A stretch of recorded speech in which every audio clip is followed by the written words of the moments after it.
На една страна се оние кои што велат: имам одлична бизнис идеја, меѓутоа немам финансии за да ја развијам. На друга страна пак се оние кои што велат: имам нешто пари на страна, немам ниту време, ниту желба, ниту идеја да развивам бизнис, а би сакал да ги инвестирам. Едните и другите се спојуваат во мрежите на бизнис ангели. Една таква е Zephyr Angels. Денес во оваа епизода на Newbiz Podcast Гого Рафаиловски објаснува како, ако сте инвеститор, да изберете вистинската идеја во која што ти инвестирате или вистинскиот стартап кој што одговара на вашата потреба за инвестирање, а наспроти тоа, ако сте стартап, како да стигнете до финансиски средства за да ја развивате вашата идеја.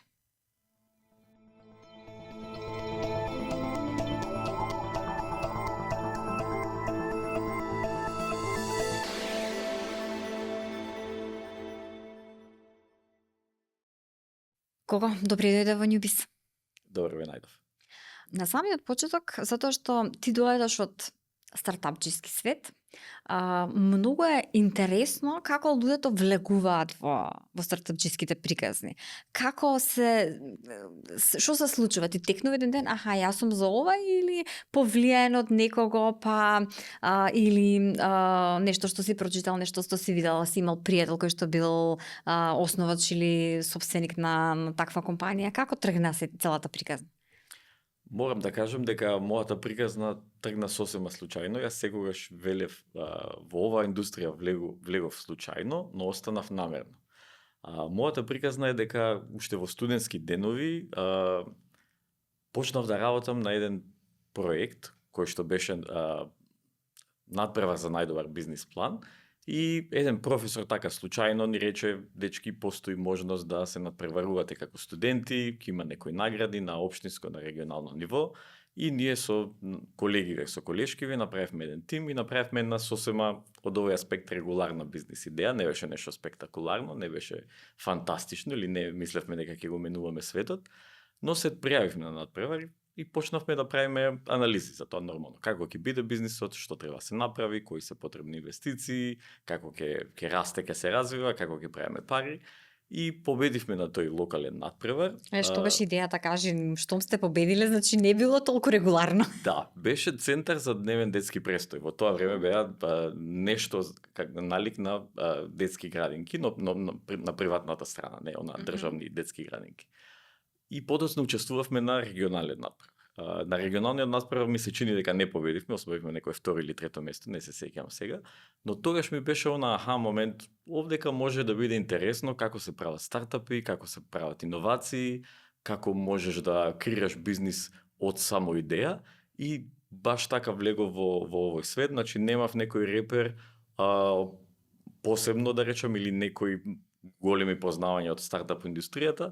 Единствено нешто што беше мојот татко беше претпримач, па да речам имав некои познавања, но сосема не во технологија, односно до некои други води, во некои други времења почнаа тие почетоци на некој семеен бизнис. И сега, како течеше тој развој на твојата кариера за да стигнеш до моментот на Zephyr Angels, односно на ангели инвеститори, она што сега во моментов ти е актуелно? Така, значи ова што моите почетоци беа пред повеќе од 20 на години, и екосистемот и условите за започнување бизнис тогаш беа драстично поразлични од она што се сега. Морам да кажам дека моето прво вработување во оваа индустрија беше токму пред повеќе од 20 години во стартап центар. Имаше една организација кој што беше холандски проект, кој што покренуваше во тоа време стартап центри, кој што им помага на младите да започнат бизнис, и така влегов во приказната на стартап центарот во Битола. И од таму нашата мисија, односно цел, беше да обучиме млади луѓе што сакаат да основаат бизнис со одредени вештини, алатки, нормално и знаење и ноу-хау, за да го почнат тој бизнис со малку поголем буст на тогаш почетен капитал. И така влегов во оваа индустрија, односно така почнав да им помагам на стартапите.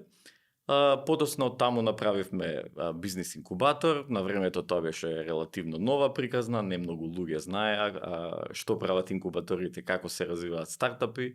И подоцна почна мојата кариера, да речем, во таа насока. Подоцна работев и на други предакцелераторски, акцелераторски програми, работев и во технолошки парк, така да речам повеќе од 20 години сме на оваа страна на луѓето и на организациите што помагаат стартапи и со гордост можам да кажам дека имам менторирано повеќе од 100 бизниси низ оваа кариера.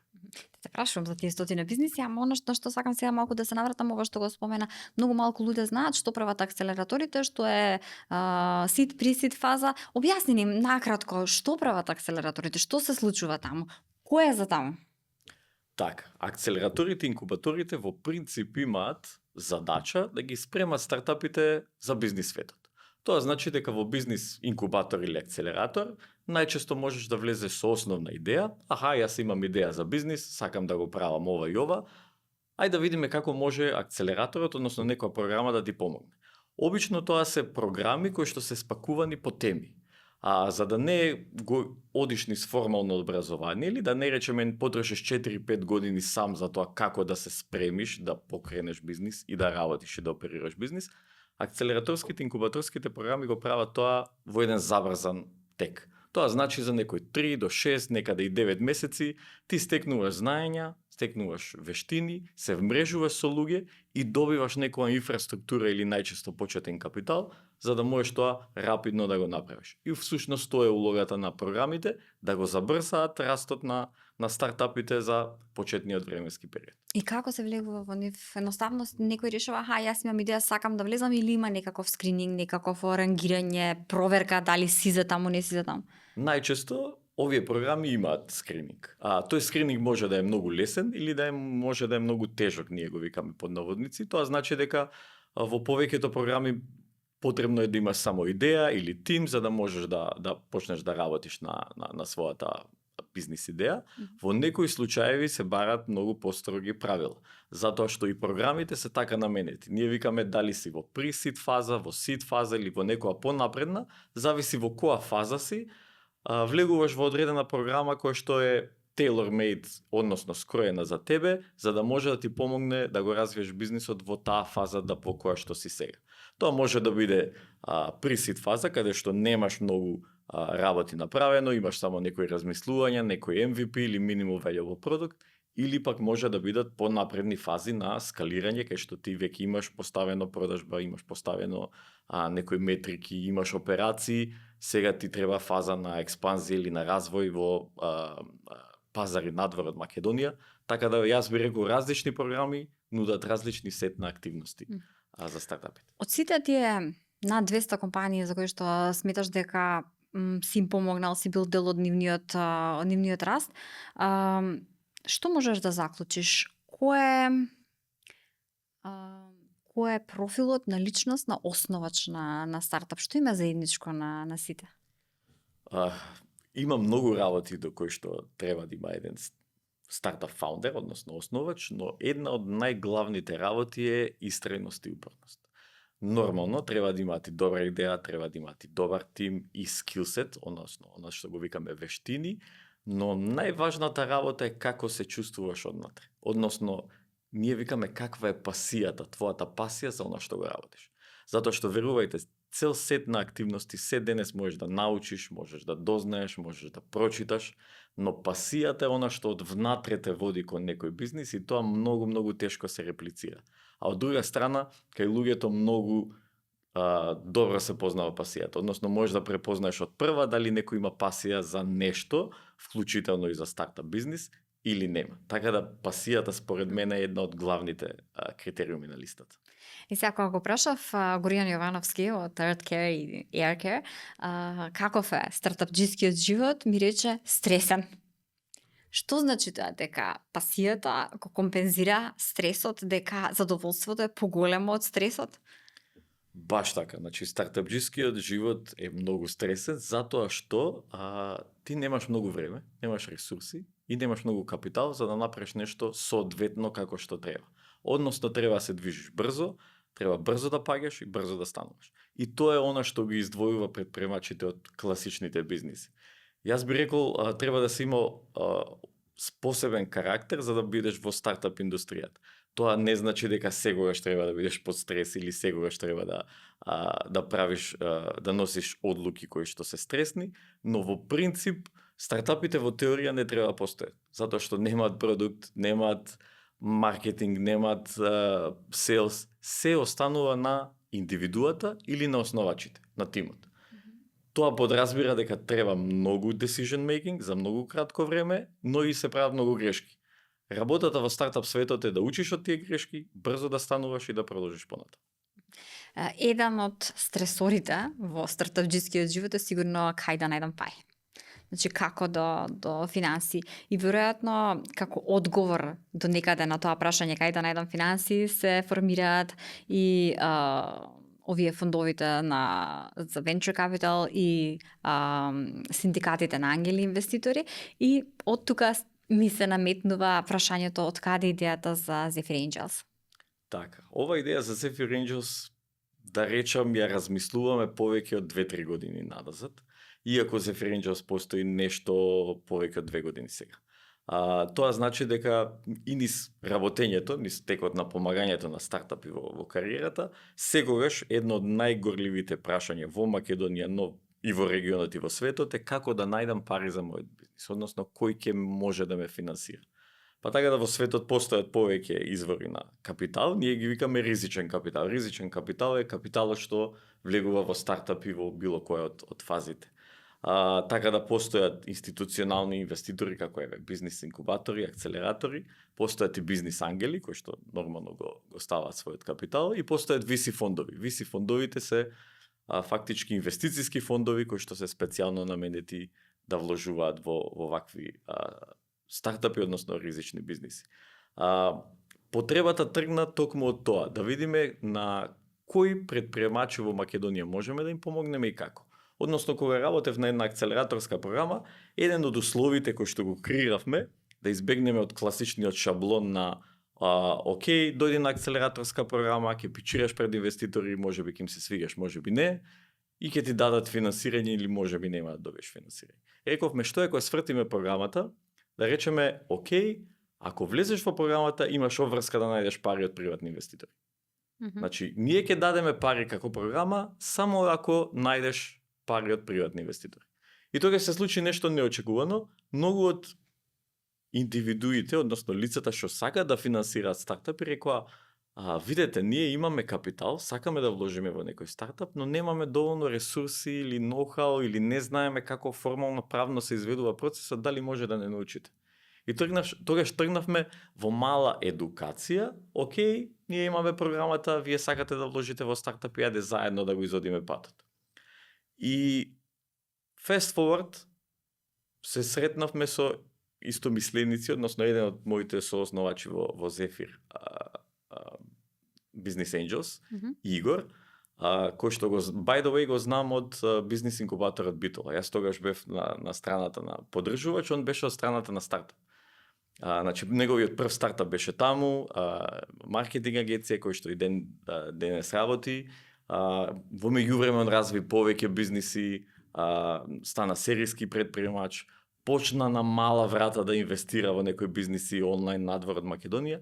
И седнавме рековме, окей, зошто да не им помогнеме на нашите стартапи да дојдат до капитал и тоа да го направиме брзо и лесно со истомисленици како нас. И така се роди идејата фактички за Zephyr Angels. Ние рековме, окей, дали може да покренеме мрежа на бизнис ангели, кои што ќе бидат луѓе индивидуи како нас, што немаат премногу пари, но имаат доволно за да подржат некои идеи кои што ние мислиме дека ќе успеат во минатото. Така да ги споивме знаењето, го споивме нетворкот, ја продискутиравме оваа идеја со неколку истомисленици и се одлучивме да тргнеме на ваков чекор пред 2 години и се надевам дека приказната ќе успее и ќе продолжи во иднина. И се рече, ги организиравме за да им помогнеме како да го решат формално правно процесот. Кои се пречките тука во формално правниот процес? Имаме ли законодавство, имаме ли економска клима, имаме ли препознавање од државата на потенцијалот што ваквиот начин инвестирање го носи? Што ни фали во таа насока за да имаме повеќе вакви програми? Морам да кажам дека законодавството секогаш било проблем, но и секогаш не е круцијален проблем. Ние сме во некоја сива зона. Би рекол не дека е забрането, но не е формално регулирано. Што тоа значи? Тоа значи дека ние како Македонија или како мал пазар и низ текот на годините кога се навраќам, никогаш сме немале идеални услови за финансирање на стартапи или идеални услови за прибирање на средства од ризичен капитал. Но тоа одсекогаш постоело. Одсекогаш постоеле луѓе кои што веруваат во некоја идеја, финансираат на овој или на оној начин. Она што државата според мене треба да го прави е да поттикнува, да донесе иницијативи, да донесе регулатива. А приватниот сектор треба да си го прави своето. Сега во Македонија имаме, може да се основа фирма за 1 евро, можеш релативно лесно да започнеш бизнис, имаме релативно лесни даноци, тоест ниски даноци за поттикнување на претприемништвото и тоа сосема окей. Можеш да вложуваш како бизнис ангел. Знам дека државата работеше и јас индивидуално работев на предлог закон за бизнис ангели, кој што мислам дека е 80-90% завршен. Тој можеме да го веќе утре доколку одговорните одлучат да го извадат и да се расправи и да биде донесен законот. И законот за бизнис ангели го има токму тоа. Ја има иницијативата да го поттикне претприемништвото и да го поттикне ваквото вложување, да биде тоа на еден организиран начин. И денеска имаме неколку инструменти, тоа се equity investment, односно пари за удели. Инвеститорите даваат пари, за возврат добиваат удели од стартапите. Подоцна постои конвертибилниот заем, кој што викаме окей, инвеститорот дава заем на компанијата, компанијата има обврска да го врати со класична некоја камата, доколку не се врати заемот, се конвертира во удел. И имаме нешто што е safe agreement, што допрва доаѓа, е многу користено на запад. Тоа значи simple agreement for future equity. Јас ти давам пари како инвеститор сега, во некое идно време кога ќе се случат некои работи во бизнисот, дали е влегување на нов инвеститор, дали е некој мајлстон од продажба, дали некој настан кој што е позначален и капитален, тогаш ангелот, односно ангелите се стекнуваат со удели во фирма.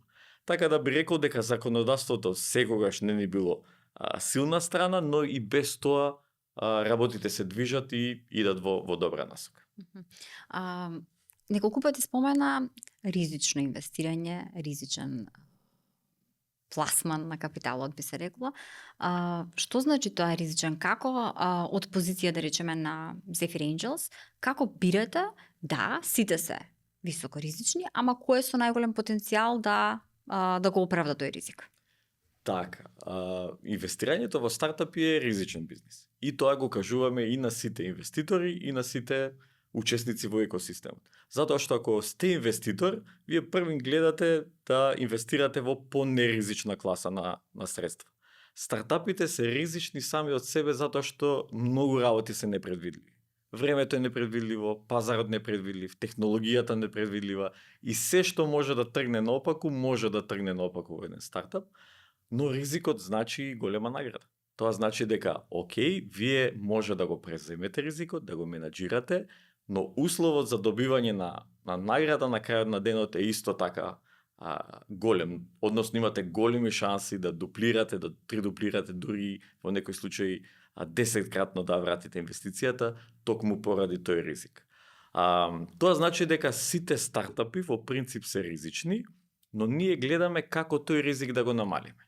И тој ризик се намалува од неколку аспекти. Дали имаш некој познавање во индустријата, дали како бизнис ангел, да речем, знаеш некои трендови или некои работи што допрва доаѓаат, дали знаеш како се движат работите, дали имаш предвидување или соработки со други чинители на пазарот или конкуренција, и тие ризици ние ги намалуваме. И тогаш ставаме на вага. Океј, дали е вредно да се инвестира во еден стартап и колкав е повратот, но тука секогаш кажувам дека не ги гледаме само финансиските параметри. Ние секогаш гледаме и да помогнеме на некој стартап да стигне во следната фаза. Јас би рекол, ангелите повеќе веруваат во индивидуите и повеќе веруваат во бизнисот. Профитот им е секундарен, затоа што се случува и некој стартап да не успее, тогаш сме окей, сме се обложиле на некој што не успеал, но затоа и ќе го бараме следниот стартап што може да успее за да не направи тој поврат на инвестициите. Рече, ангелите сакаат да им помогнат на стартапите. Значи тоа дека се и директно инволвирани во смисла, не знам, менторство, советодавна улога, проверка што се прави, како се прави и дали е се окей. Да, во принцип тоа значи дека ангелите имаат hands-on approach. Тоа значи дека се проактивни инвеститори. И од сите овие инвеститори кои што ги наборев претходно, мислам дека ангелите се најпроактивни затоа што они имаат и директен мотив стартапот да успее. Обично ангелите сакаат да бидат проактивни, да, и сакаат да бидат вклучени во бизнисот, сакаат да даваат стратегиски одлуки, сакаат да отворат врати таму каде што треба, но тоа не значи дека се мешаат во бизнис. Ние сакаме и тоа да го разграничиме од едукацијска компонента. Ние сме некои што инвестираме во бизниси, но воланот го држи претпремачот. Односно, колата каде што треба да иде е на возачот, а возачот е фаундерот или претпремачот. Ние сме само тука да помогнеме, да дадеме правец, да дадеме насоки, но во принцип не сакаме да го земеме воланот во наши раце. Ја спомена непредвидливоста на технологијата. Како гледаш дека овој бум на вештачката интелигенција, сето на што сега го гледаме, години назад, меѓутоа сега пак се менува контекстот по однос на криптовалутите, блокчейнот, Internet of Things, значи сите технологии кои што на некој начин интензивно сега се употребуваат за да се промени начинот на кој што се водат бизнисите. Како гледаш дека се одразува на стартапите? Дали се повеќе се оди кон тоа да се развиваат дигитални или условно речено технолошки бизнис идеи или се уште има оние product based? Така, бизнис ангелите обожаваат технологија. И технологијата треба да биде во корот на секој бизнис заради две причини. Првата причина е затоа што и јас лично верувам дека технологијата секогаш постоела и секогаш ќе постои во функција на бизнисот е да ги направи работите подобри, побрзи, поевтини. За тоа каква дигитална или аналогна технологија станува збор, тоа е веќе друго прашање. Вториот аспект зашто бизнис ангелите сакаат технологија е затоа што таа дава скалабилност.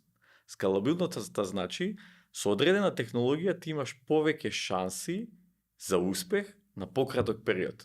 Тоа значи дека окей, ако некој бизнис прави некои процеси аналогно, а некој друг прави технолошки, времето за поврат на инвестицијата кај технолошките може да биде пократок затоа што ти можеш побрзо да освоиш пазари, можеш побрзо да продадеш, можеш побрзо да доставиш и тој growth rate, ние што го викаме забрсан раст, може да го постигне за пократко време. Затоа и како Zephyr Angels се трудиме стартапите да бидат со некаква технологија. Нормално сме отворени за сите стартапи, значи може од сите индустрии да пичираат, да дојдат да презентираат кај нас, но технологијата е таа што може да биде клучна во некои бизниси и сакаме да видиме се повеќе и повеќе такви технолошки стартапи. Во што сте финансирале како Zephyr Angels? Кои бизниси сте ги поддржале?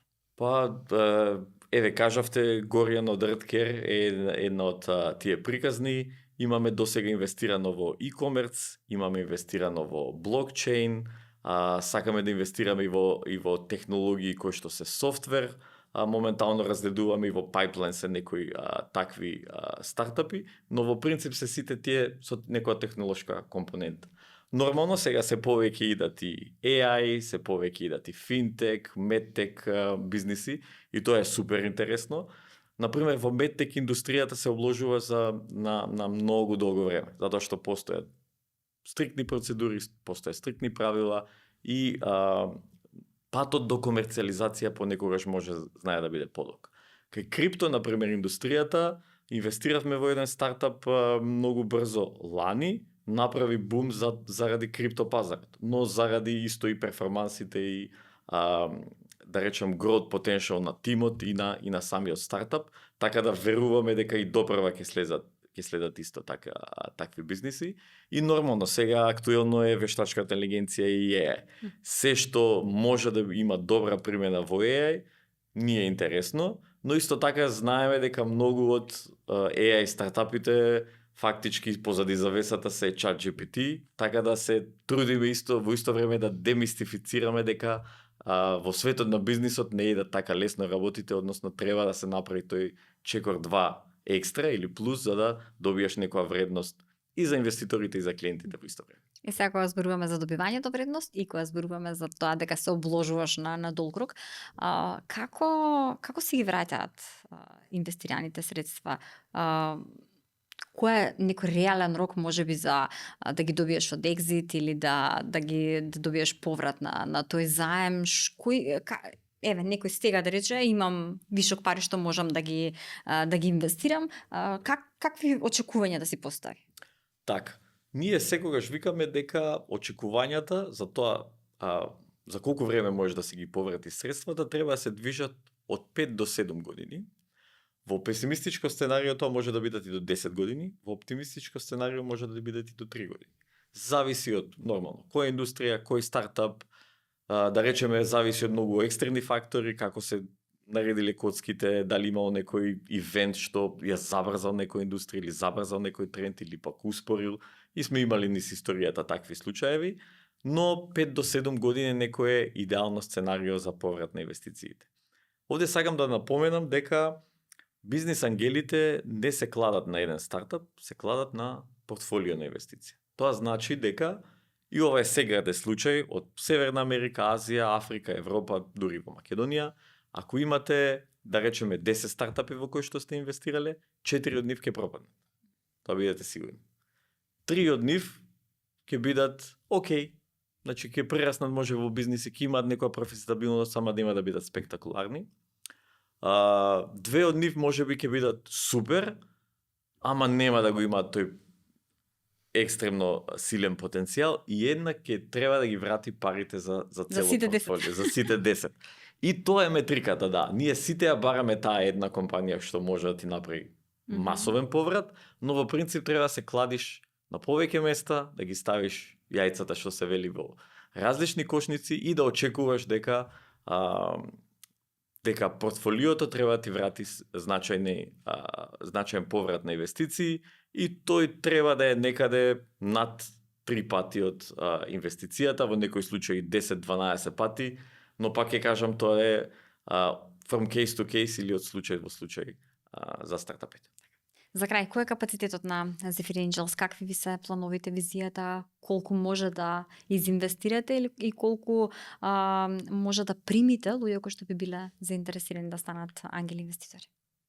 Така, на ова прашање ќе одговорам од два аспекти. Први, Zephyr Angels е отворена мрежа на ангели инвеститори. Тоа значи дека секој може да дојде, да види што работиме, транспарентно е, ние се собираме еднаш на 3 месеци, односно во годината правиме 4 настани, на кои што покануваме стартапи да пичираат и покануваме бизнис ангели да ги слушнат пичевите.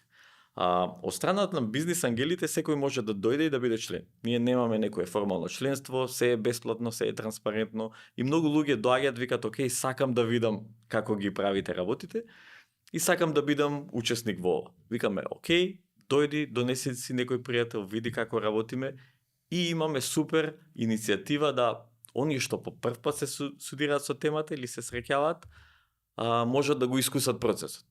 Го отвараме процесот на скрининг на стартапи, како се прави due diligence, кои прашања ги поставуваме, што очекуваме од стартапите, така да ти можеш да пробаш да бидеш бизнис ангел без претходно да вложиш некои средства, и секогаш имаме пристап да, окей, ако си почетник, почни со некоја помала сума. Помала сума која што ќе ти биде комфортна, за нас нема да биде некој посебен терет, но ќе искусиш како се станува лека по полека бизнис ангел. Од друга страна, за стартапите исто така сме отворени и транспарентни.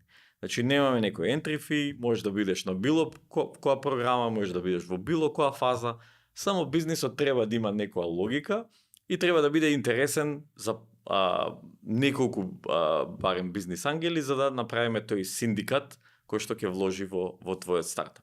Инаку, како Zephyr сакаме да видиме стартапи во pre-seed или seed фаза, тоа значи во многу рана фаза или во фаза во која што веќе имаш некоја продажба, некој клиент или некои тестирања и ти треба капитал за да стигнеш до следното ниво.